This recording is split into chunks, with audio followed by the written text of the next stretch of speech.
룻기 강의 7번째 시간이 되겠습니다. 아마 다음 주는 성탄주일이고 그 다음 주쯤 되면 이렇게 강의가 마무리가 될 것 같습니다. 플로이드 맥클랑 선교사가 쓴 겁없는 가족이라고 하는 책이 있는데 자신의 이야기가 나와요. 그가 암스테르담이라고 하는 도시에서 이제 사역을 했는데 홍등가라고 하는 거 여러분 아십니까? 집장촌 또는 상여촌이라고도 부르는 그런 지역에서 살았을 때의 이야기가 나오는 것입니다.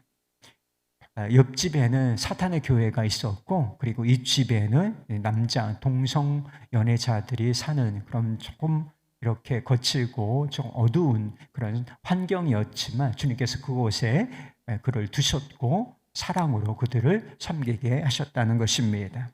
어느 날 한 선교단체의 간부들이 예고 없이 찾아와서 당신이 사역하는 것에, 그가 사역하는 것에 관심을 표명하면서 사역지를 한번 둘러볼 수 있겠느냐 이렇게 제안을 했다는 것입니다. 못할 게 없죠. 그러자고 했습니다.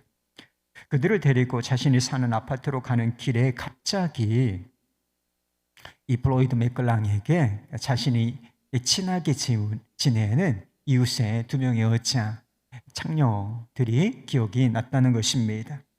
그는 그때 이 심정을 이렇게 쓰고 있습니다. 오늘같이 화창한 날이면 그들은 을의 바깥에 나와 있을 것이고 언제나 그랬던 것처럼 내 이름을 친근하게 부르면서 인사를 건넬 것이다. 게다가 옷을 거의 걸치지 않은 그들이 그렇게 했을 때 벌어질 광경을 생각하고선 침을 꿀떡 삼키지 않을 수 없었다. 선교단체의 간부들을 데리고 그 거리로 접어들었을 때 역시 그들이 거기 있었다. 2 소녀가 기쁜 얼굴로 손을 흔들며 내 이름을 불렀을 때 보수적인 선교단체 간부들을 감히 뒤돌아볼 엄두도 내지 못했다. 등 뒤로 침묵의 벽이 있음을 느꼈다. 이런 시간이 지났어요. 그리고 여러 달이 지난 이후에 미국에서 선교 대회가 있었는데 이 맥클랑 선교사가 그 선교 대회에 참여하게 되었다는 것입니다. 그런데 어떤 한 사람이 다가와서 자기를 홍등가를 둘러보도록 안내해 주는 일이 있었는데 그 일을 기억하냐, 저를 기억하냐 그렇게 묻더라는 것입니다. 기억한다고 하자 놀랍게도 눈물을 펑펑 흘리면서 이런 이야기를 했다는 것입니다. 당신이 우리를 그 창녀촌으로 데리고 다닐 때 내 눈에는 한 무리의 창녀들과 뚜쟁이들 그리고 마약 중독자들만 보였습니다. 그런데 당신이 당신 이웃에 살던 2 소녀에게 인사를 하며 그들의 이름을 불렀는데 나는 아직도 그들의 이름을 기억하고 있습니다. 소냐와 엘소였죠. 그제야 그들이 창녀가 아니라 사람으로 보였습니다. 이런 이야기가 있다는 것입니다. 무엇이 창녀를 사람으로 보이도록 만들었을까? 저 창녀들, 더러운 것들, 마약 중독자들, 인생 말종들, 이렇게 생각하지 않고 한 사람의 인격을 가진 소중한 사람으로 보이게 했는가 말입니다. 무엇이 그들을 소냐와 엘소라는 이름을 가진 사람으로 기억하게 만들었을까요? 그것이 바로 사랑이라는 것입니다. 지난주에 사랑의 속성에 대해서 몇 가지 특징을 살펴보았습니다. 사랑은 위험을 감수하는 거예요. 취약해질 위험, 우리가 연약해질 위험, 손해볼 위험, 이런 위험을 감수하는 것이죠. 그리고 둘째, 사랑은 자기 유익을 구하지 아니하고 다른 이의 유익을 구하는 것. 다르게 말하면 사랑은 주는 것입니다. 오늘 본문 말씀을 통해서 또 한 가지 깨닫게 되는 사랑의 속성, 비슷한 것이긴 하지만 또 한 가지 중요한 사랑의 속성이 있음을 알게 됩니다. 사랑에는 진짜 사랑, 감정적인 그런 사랑 말고 진실한 성경이 말하는 이 사랑에는 희생이 필요하다는 사실입니다. 나오미는 룻이 보아스와 결혼하여 안식과 복을 누리기를 원했어요. 그러나 룻은 거기에 만족하지 않고 이 보아스에게 계대 결혼 그리고 기업 물음을 요구했습니다. 조금 분위기가 지난주엔 로맨틱했단 말이에요. 로맨틱했는데 이 로맨틱한 이 일이 아주 법적인 일, 율법에 기록하여 처리해야 하는 이 법적인 일이 되고 만 것입니다. 보아스는 룻의 사랑과 충성을 아주 귀하게 여겼기 때문에 그 청혼을 마음으로는 이미 받아들였어요. 그러나 이 보아스라고 하는 사람은 하나님을 경외하고 하나님의 말씀을 귀하게 여기는, 존중할 줄 아는 그런 사람이었습니다. 그래서 절차가 있어, 우선순위가 있어요. 그래서 하나님의 방법대로 이 일을 처리하기로 결정을 한 것입니다. 자신보다 더 가까운 친족이 있었기 때문에 그 사람의 의사를 공식적으로 물어보기로, 확인하기로 한 것이었습니다. 보아스가 성문으로 올라가서 앉아 있을 때 마침, 항상 마침 뭔가 계획된 것처럼 마침 그 기업물을 차가 지나가는 것을 보고서 이렇게 말합니다. 아무개여 이리로 와서 앉으라.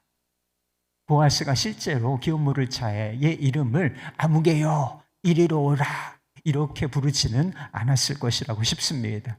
친족이란 말이에요. 가까운 사람이에요. 가까운 친족, 형제라고도 볼 수가 있는, 큰 범위 안에서 형제라고도 볼 수 있는 사람을 아무개요 이렇게 부르는 사람이 누가 있어요? 큰일 나죠. 그렇게 했다가는. 실제로 이름을 불렀을 거예요. 근데 룻기의 기차는 이 사람의 이름을 실명으로 기록하지 아니하고 아무개요 라고 기록을 하고 있는 것입니다. 보아스가 아무개를 앉혀놓고서 장로 10명을 청합니다. 이제 계대 결혼이라고 하는 문제를 논의하고 결정할 재판정이 만들어진 셈이었습니다. 보아스는 아무개에게 기업물을 의사가 있는지를 물었어요. 나오미가 우리 형제 엘리멜렉의 소유지를 팔려 하는데 그것을 사겠는가? 내가 물으면 물으겠거니와 내가 물으지 않겠다면 내가 대신하여 그 기업을 물으겠노라. 이런 식으로 이제 절차를 밟아가면서 당신이 선택하라 이렇게 제안을 했던 것입니다. 여기 보면 판다, 소유지라고 하는 것이 있고 땅을 말하는 거예요. 땅을 판다 그리고 산다라고 하는 그런 개념이 나오지 않습니까? 사실 이스라엘 백성들에게 땅이라고 하는 것은 영원히 팔거나 살 수 있는 그런 것이 아니었어요. 왜 그런 줄 아세요? 이 영원히 내 게 아니란 말이에요. 이 땅에 누가 이 땅을 주신 것입니까? 이 땅의 주인은 누구세요? 이 땅의 진정한 소유주는 하나님이셨기 때문에 진정한 의미에서 땅을 팔고 사고 이렇게 거래를 할 수가 있는 것은 아니었다는 것입니다. 다만 소유자가, 땅을 소유한 사람이 너무 가난해서 생계를 유지하려면 땅을 팔 수밖에 없는 그런 상황이에요. 그렇게 하도록 허용하셨는데 그 소유권을 판다기보다는 그 토지의 이용권을 파는 그런 개념이었던 것입니다. 희년이라는 것이 있어요. 50년 만에 한 번씩 돌아오는 모든 것을 리셋하는 거예요. 하나님이 주셨던 대로 모든 것을 회복시키는 희년, 기쁨의 날,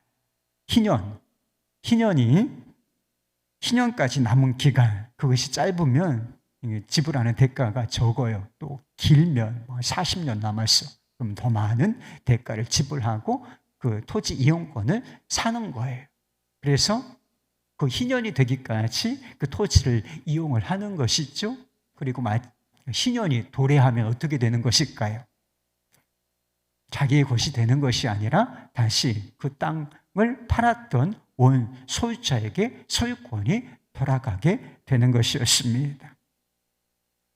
그래서 모든 것을 하나님께서 주셨던 대로 원상태로 되돌리는 해, 이것을 바로 희연이라고 부르는 것이었습니다. 문제는 나오미가 과부였다는 거예요. 과부는 남편의 소유지를 상속받을 권리가 없었어요. 땅을 상속할 권리를 가진 자는 누군가? 아들밖에는 없었어요. 아들이 없으면 어떡하죠? 지금 나오미의 경우 있었지만 이제 두 아들이 죽고 말았잖아요. 이런 경우에는 어찌 되는 것입니까? 후사가 없어. 그러면 가장 가까운 친족, 형제가 되고, 형제가 아니면 삼촌, 그 이후 다른 제 이제 확장해 나가면서 그런 순서로 상속권을 가지게 되는 것입니다. 다만 과부가 살아있을 동안에는 남편의 소유지, 그 땅을 사용할 권리를 가지고 있었는데 나오미가 그걸 팔겠다는 것입니다. 기업 물을 자가 땅을 사면 희년까지 땅을 이용할 수 있게 되는 것입니다. 그러다가 나오미가 정말 지금 후사가 없잖아요. 아들이 없는 상태로 죽게 되면 어떻게 되는 것인가? 땅의 소유권, 그것이 누구에게 상속이 되는가? 기업 물을 자가 살아있으면 기업 물을 자가 상속을 하게 되는 것이고, 그가 죽고 그 아들이 있으면 그의 아들이 나오미의 땅을 상속하게 되는 그런 상황이 되었던 것입니다. 이런 상황을 보고 뭐라고 설명하는 줄 알아요? 개이득이라고 하는 것입니다. 개이득이지. 아무개는 계산기를 두드려 본 이후에 자기가 기업을 무르겠다고 결정을 해요. 보아스의 마음이 그때 어땠을까요? 이미 보아스의 청혼을 마음으로는 받아들였어요. 결혼해야지. 기업을 눌러줘야지. 하나님의 법을 존중하겠다고 생각했는데 내가 하지 이렇게 나서니까 마음이 아마 좀 철렁했을지도 모르겠습니다.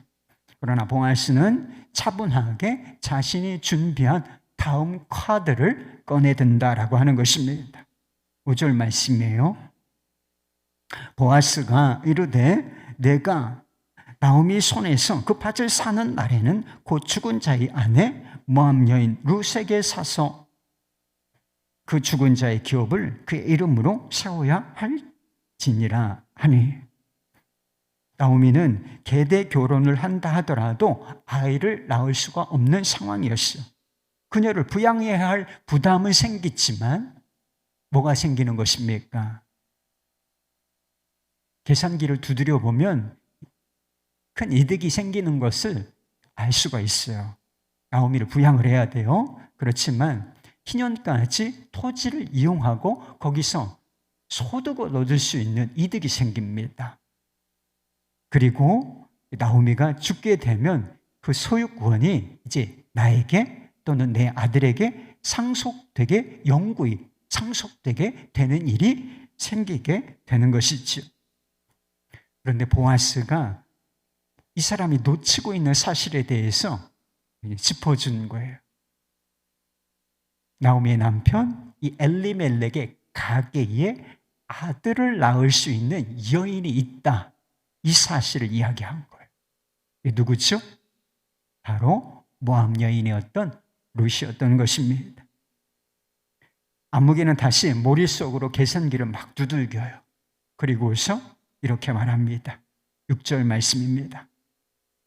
내 기업에 손해가 있을까 하여 나를 위하여 물으지 못하노니 내가 물을 것을 내가 물으라, 나는 물으지 못하겠노라. 여기에 손해라고 하는 표현이 나오지 않습니까? 손해, 손해난다. 그런데 여기서 말하는 손해는 그냥 어느 정도 약간의 손해를 말하는 것이 아니라 굉장한 손해를 말하는 거예요. 이 망할 정도의 손해를 표현하는 것이었습니다. 우선 땅을 사는데 돈이 들어가요. 그리고 계대 결혼을 하게 되면 2명의 과부를 부양해야 하는 의무가 생기는 것입니다. 룻이 아들을 낳으면 어떻게 되는가? 그가 성인이 될 때까지 양육해야 하는, 먹이고 이쁘고 교육하고, 돈이 얼마나 들어요? 몇 억씩 든대 요즘에 자녀들 양육하는데.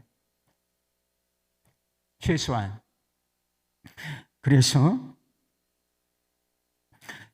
그 아이가 성장할 때까지 양육을 해야 하고 결국 그 땅은 자기의 또는 자기 아들의 소유가 되는 것이 아니라 엘리멜렉 가게의 소유로 남게 되는 것입니다.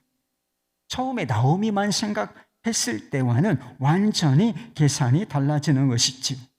기업을 물렀다가는 자기가 엄청난 손해, 자기 기업이 망할 것 같은 생각이 들었기 때문에 안 되겠는데? 이래서 기업 무르는 것을 포기했다는 것입니다. 그리고 그는 자신의 신을 벗어서 이 보아스에게 주었다, 이런 이야기가 나와요. 7절 말씀에 보면 신을 벗어서, 지금 생각하면 조금 이상하죠. 신을 벗어서 보아스에게 주는 거, 이게 좀 이상하잖아요. 집에 갈 때 뭐 신고 가? 왼발로 가야 되는 상황이잖아요. 신을 벗어주는 것도 이상하고 신을 벗어주고 집으로 가는 것도 그 모양이 참 대단히 우스꽝스럽지 않겠습니까? 그런데 이런 의미가 있었다는 거예요. 신을 벗어주는 것에 의미가 7절 말씀에 설명이 되어 있어요. 당시에는 신을 벗어줌으로써 거래, 교환이나 물음, 이런 거래를 확정짓는 관습이 있었다라고 하는 것입니다. 그러니까 어떤 의미예요? 기업을 물을 권리가 있는데 이 권리를 보아스에게 합법적으로 양도한다, 이런 의미로서 자기 신을 벗어서 보아스에게 준 것입니다. 보아스는 신발을 바꿔서 뭘 생각하게 된 거예요? 이제 내가 합법적인 권리를 얻었구나, 이렇게 생각할 수 있는 상황이 된 것이었습니다. 그런데 신명기 25장에 보면 계대 결혼과 관련해서 신발을 벗는 것에 또 다른 의미가 나오는 것을 알게 돼요. 여러분 알고 계십니까? 이거는 관습이었지만, 이 룻기에 기록된 이 상황은 관습으로 확정된 것이었지만 이건 율법으로 기록된 것이었어요. 신발을 벗는 것, 계대 결혼은 막중한 책임을 져야 하는 것이기 때문에 이게 강요할 수는 없는 것이었다라고 했습니다. 이 순서는 정해졌지만 그 사람에게 순서가 왔을 때 무조건 해야 돼, 그런 게 아니라 이게 부담이 너무 큰 것이기 때문에 강요할 수는 없는 것, 그 선택의 여지를 두었다는 것입니다. 계대 결혼을 하여서 죽은 자의 기업을 세워야 하는 책임이 주어졌습니다. 그런데 당사자가 그걸 원치 않아. 부담지고 책임지기를 원치 않아. No! 저는 싫습니다. 이렇게 거부할 수가 있었다는 것입니다. 그러면 죽은 자의 아내, 계대 결혼을 해야 하는 당사자죠. 그 아내가 그 앞에, 장로들 앞에서 그 사람의 신을 벗기고 그의 얼굴에 침을 뱉으면서 다! 이렇게 침을 뱉고서 이렇게 말하라는 거예요. 공적으로 사람들 앞에서 말하라는 거예요. 어떻게? 25장 7절 말씀에 나오는데 그의 형제의 집을 세우기를 즐겨하지 아니하는 자에게는 이같이 할 것이다. 신발을 벗겨버리고 그의 얼굴에 침을 뱉어라. 이같이 할 것이라 라고 말하라는 것입니다. 그리고 그 사람의 이름을 뭐라고 부르라고 하는가? 신벗김을 받은 자의 집이라 는 이름으로 그 사람을 부르라고 하는 것입니다. 신벗김을 받은 자라고 하는 이름으로 불린다라고 하는 것은 대단히 그 사람에게는 불명예예요. 부끄럽고 수치스러운 것임에 틀림이 없어요. 이게 무슨 뜻인가? 형제를 사랑하지 않는 사람, 형제를 위해서 아무 책임도 지지 않는 그런 사람이라는 뜻이었기 때문인 것입니다. 신을 벗는다는 것이 이 룻기 상황, 이 상황에서는 거래를 확정짓는 수단이었다고 하지만 룻기 기자는 신명기 25장을 이미 머릿속에 염두에 두고 있는 것입니다. 차이가 있다면 뭐가 차이가 있어요? 신명기 25장에서는 계대 결혼을 해야 하는 당사자, 그 여인이 그 기업 물음을 거부한 사람, 그 사람의 신발을 벗기는 거지. 타이에 의해서 신발이 벗겨지는 것입니다. 그런데 이 룻기 상황에서는 아무개가 어떻게 한 거예요? 신발을 스스로 벗었다. 여기에 차이가 있을 뿐인 것입니다. 보아스에게도 룻과 계대 결혼을 하는 것이 손해가 되는 일이었을까요? 유력자다, 부자라고 하는 뜻이 있습니다. 부자에게는 이것이 간단한 일이었겠습니까? 그렇지 않습니다. 보아스라고 왜 계대 결혼이 가져올 재산상의 부담과 손해를 몰랐겠습니까? 하지만 보아스는 그 손해를 감수하고 룻과 계대 결혼을 하기로 결정을 했다는 것이죠. 어디서 나온 일일까요? 그것이 바로 사랑에서 나온 일이었다 하는 것입니다. 여러분, 우리가 누군가를 사랑하려면 위험을 감수해야 합니다. 뿐만 아니라 그 사랑에 따르는 수고, 희생, 이것을 감수해야 하나님 원하시는 사랑을 할 수가 있다는 것입니다. 그런데 많은 사람들이 사랑에 들어가는 이 비용 때문에 아무개처럼 신을 벗습니다. 이게 부끄러운 이름이라 그랬죠. 조금 노골적으로 표현되어 있지 않았지만 이게 부끄러운 이름을 이런 식으로 표현한 것입니다. 신 벗김 받은 자, 이 이름을 아무개로 표현한 거예요. 이 아무개를 우리가 도덕적으로 비난할 자격이 있는지를 한번 생각해 보세요. 여러분, 이 아무개를 도덕적으로 비난할 자격이 저와 여러분에게 있다고 생각하십니까? 지금까지 희생과 비용이 요구될 때마다 얼마나 스스로 우리가 신을 벗어 던졌습니까? 너 해라, 너 해라. 난 책임 없어. 난 그 일에 상관없어. 난 할 수 없어. 이렇게 스스로 얼마나, 누가 벗긴 것도 아니고 이 아무개처럼 스스로 신을 벗어 던졌습니까? 그러니 보아스처럼 주어진 책임을 감당하기 위하여 희생하는 사람, 이런 사람이 얼마나 귀하고 아름다운 것입니까? 나오미에게 룻 말고 또 한 사람의 며느리가 있다는 사실을 여러분 아십니까? 이름이 뭔지 기억하세요? 오르바예요. 오르바. 우리가 그녀의 이름을 잘 기억하지는 못하지만 제가 이야기해드리니까, 룻기를 우리가 묵상하고 있으니까 오르바의 이름을 기억하는 것이지 대부분의 사람들은 오르바를 기억하지 못합니다. 그런데 우리가 기억하지 못하지만 그녀의 이름이 성경에 기록이 되어 있다는 것입니다. 그리고 살아있을 때의 행적이라고는 아무것도 기록되지 않은 나오미의 두 아들, 누군지 아세요? 말론과 기럧이라고 하는 두 아들의 이름도 기록이 되어 있습니다. 그러나 신을 벗은 사람의 이름은 그저 아무개로 기록되어 있을 뿐이라고 하는 것이지. 여러분, 우리가 왜 오르바를 기억하지 못하는 것이겠습니까? 신을 벗은 사람의 실명이 있을 것인데 그의 이름이 왜 그저 아무개라, 이름 없는 자처럼 기록이 되어 있는 것이겠습니까?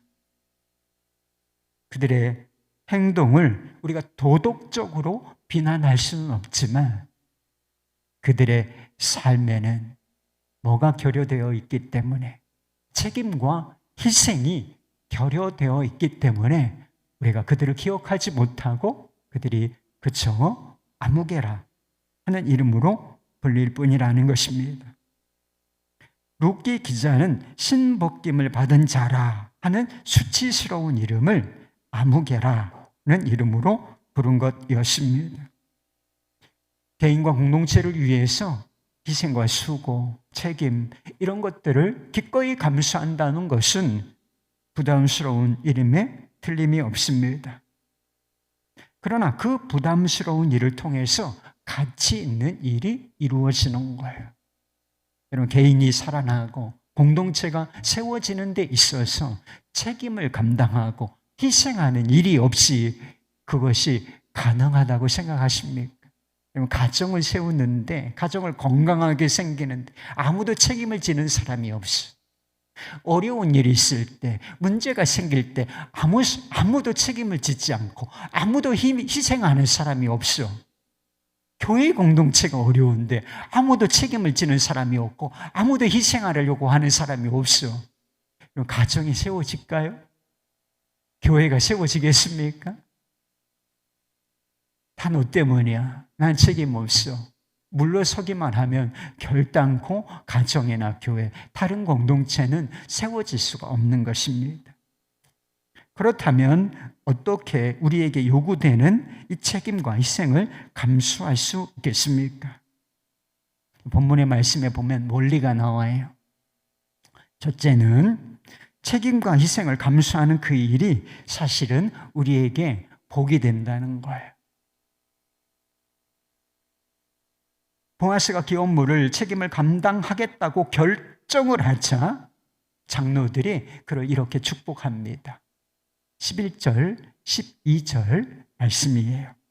성문에 있는 모든 백성과 장로들이 이르되 우리가 증인이 되나니 여호와께서 내 집에 들어가는 여인으로 이스라엘의 집을 세운 라헬과 레아 두 사람과 같게 하시고 내가 에브라스에서 유력하고 베들레헴에서 유명하게 하시기를 원하며 여호와께서 이 젊은 여자로 말미암아 내게 상속자를 주사 내 집이 다말이 유다에게 낳아준 베레스의 집과 같게 하시기를 원하노라. 이렇게 말씀하고 있습니다. 누군가 어려운 일을 감당하겠다고 다 싫어하는 거예요. 다 부담스러워하는 거예요. 그런데 어떤 사람이 제가 한번 해보겠습니다. 이렇게 나서는 사람이 있으면 우리가 어떻게 생각하겠어요? 야, 박수를 쳐주고 싶어 하지 않아요? 근데 장로들이 부담스럽고 손해가 되는 일을 감당하겠다고 하는 사람을 축복하고자 하는 마음을 이해할 수는 있겠어요. 우리도 그렇게 하니까. 그런데 이 장로들의 이 축복을 잘 뜯어보면 야, 박수를 쳐주는 이 정도가 아니에요. 이거는 정말 어마어마한 축복이 녹아있다는 거예요. 룻으로 하여금 라헬과 레아와 같게 해달라고 하지 않습니까? 자식을 많이 낳으라. 아들만 12명이었으니까 자식을 많이 낳게 해달라. 이런 자산이 축복이니까 그런 축복이 들어있는 것이기도 하지만 그 이상이었어요. 라헬과 레아가 누구입니까? 야곱의 아내이자 이스라엘 12지파, 유다 지파, 무슨 시므온 지파, 요셉 지파, 이 12지파가 있잖아요. 이런 12지파의 시조, 머리가 사는 되는 사람들의 어머니라는 거예요. 그 뒤에 유다와 베레스라고 하는 이름이 나오지 않습니까? 보아스를 축복하는 장로들조차 이 축복이 어떻게 이루어질 것인지 상상을 못했을 것입니다. 마태복음 1장에 보면 족보 이야기로 시작해요. 누가 누구를 낳고 그래서 낳고만 있어요. 거기에 보면 유다와 베레스라고 하는 이름이 나와요. 그리고 그 족보에 보아스와 룻이 등장합니다. 마태복음 1장 3절 5절 말씀. 유다는 다말에게서 베레스와 세라를 낳고 베레스는 헤스론을 낳고 헤스론은 람을 낳고 살몬은 라합에게서 보아스를 낳고 보아스는 룻에게서 오벳을 낳고 오벳은 이새를 낳고 이새가 누군지 아세요, 여러분? 다윗의 아버지요. 그래서 이새는 다윗을 낳고 쭉 이렇게 이어지다가 16절에 아주 위대한 이름, 놀라운 이름, 우리가 찬양해야 하는 그 이름이 등장하는 거예요. 임마누엘 하신 예수 그리스도, 우리를 죄악에서 건지러 세상에 메시아로 오신 그분의 이름이 등장한다는 말입니다. 한마디로 말하면 보아스와 룻이 메시아의 계보에 등장하는 인물이 되었다는 거예요.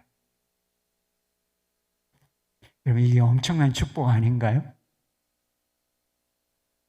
지금 상황을 보면 하나님께서 전면적으로 드러나고 계시는, 하나님께서 나타나서 말씀을 하시는 것도 아니고, 하나님께서 주도적으로 뭘 하셨다고 하는 말씀도 없잖아요. 그렇죠? 인간 안에서 일어나는 일들이 평범하게 기록되어 있을 뿐인 것처럼 보입니다. 그러나 그 뒤에 하나님의 헤세드가 역사하고 있는 거예요. 룻기의 주제가 그거라니까요. 하나님의 헤세드가 이 상황을 주도하고 이끌어가고 있다. 그것이 단지 전면에 나타나지 않고 뒤 배경으로서 나타나고 있는 것입니다. 보아스는 자신도 모르는 사이에 하나님이 하시는 헤세드로 하시는 그 일에 참여하고 있는 중입니다. 보아스는 자신에게 주어진 책임과 희생을 벗지 않고 신었어요. 그런데 하나님께서는 그것을 통하여 고통 가운데 있는 한 가족, 삶의 곳간이 텅 비어버린 그 가족을 살리시고 그 곳간을 채우실 뿐만 아니라 죄악으로 말미암아 고통받고 있는 이 인류를 구원하실 계획을 실행하고 계시는 중이었다는 거예요. 우와, 놀라지도 않으시지 여러분은? 이거 어마어마한 일이란 말이에요, 여러분. 이거 어마어마한 일. 성탄과 보아스의 희생이 연결이 돼 있다니까요. 크게 보면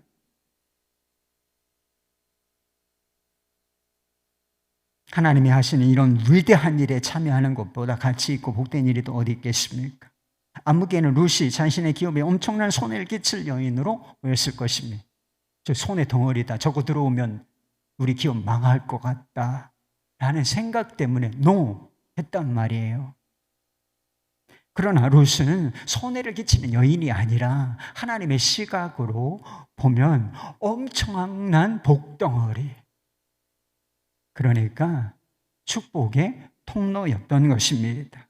머릿속으로 계산기를 두드리고 스스로 신을 벗는 순간 그는 책임을 벗었지만 동시에 무엇도 벗은 것입니까? 은혜 받을 권리, 복 받을 권리도 벗어버린 것이다 하는 것입니다. 많은 사람들이 계산적으로 행동해요.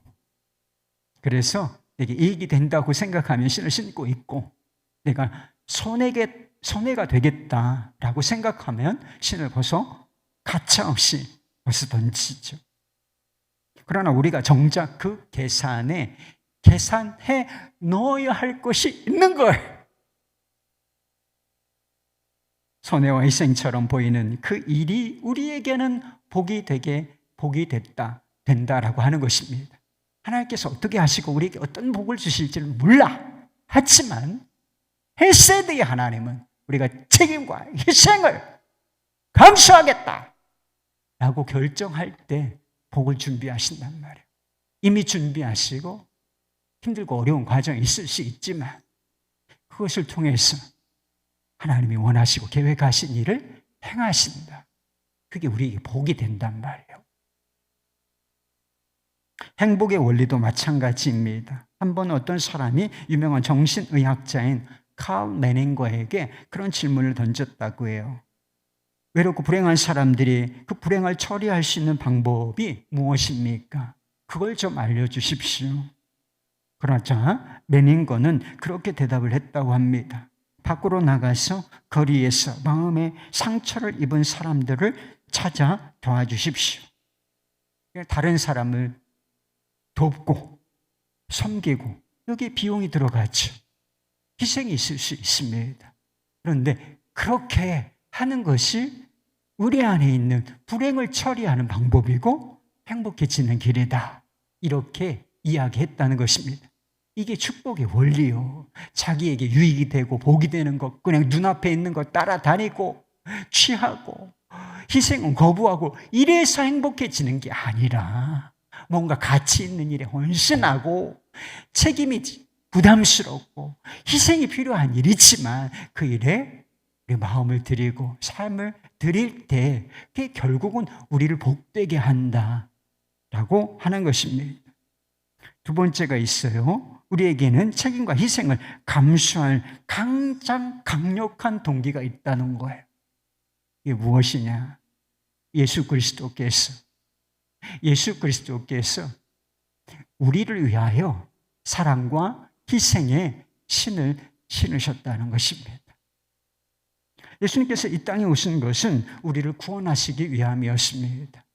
조금 희생하면 되는 일인가? 어느 정도 손해를 감수하면 되는 일인가? 그런 정도의 일이 아니었어요.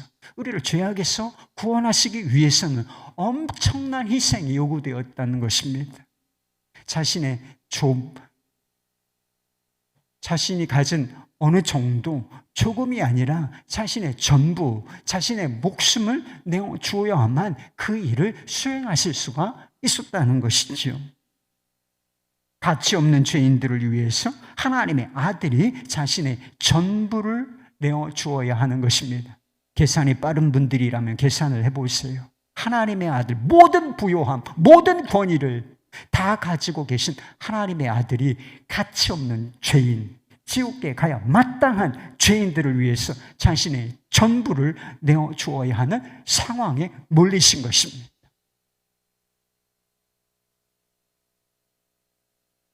손익계산이 안 나오죠, 여러분. 손익계산이 이게 됩니까?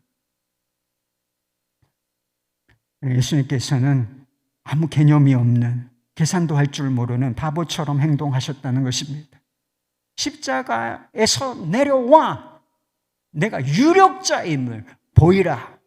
그러면 우리가 믿겠노라 라고 하는 요구를 받으셨지만 예수님께서는 십자가에서 내려오지 아니하시고 희생의 신을 계속 신고 계셨다는 것입니다. 왜 그렇습니까? 우리를 사랑하셨기 때문인 거예요. 이유는 그거 하나밖에 없어요.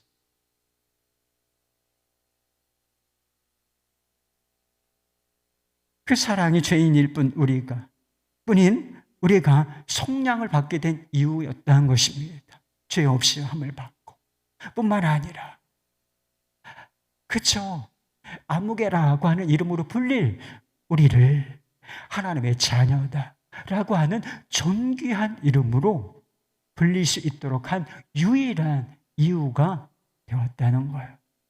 우리 주님께서 사랑과 희생, 그 십자가의 신을 신고 계심으로 말미암아. 여러분은 십자가의 사랑과 희생을 믿으십니까? 그 사랑이 여러분의 마음속에 좀 있으신가요? 내가 주님의 사랑을 받았지. 주님, 저도 주님을 사랑합니다. 고백하세요? 그렇다면 누군가를 위해서 책임을 지고 희생하는 일도 있으십니까? 짐 엘리엇 선교사가 있어요. 유명한 선교사님이죠.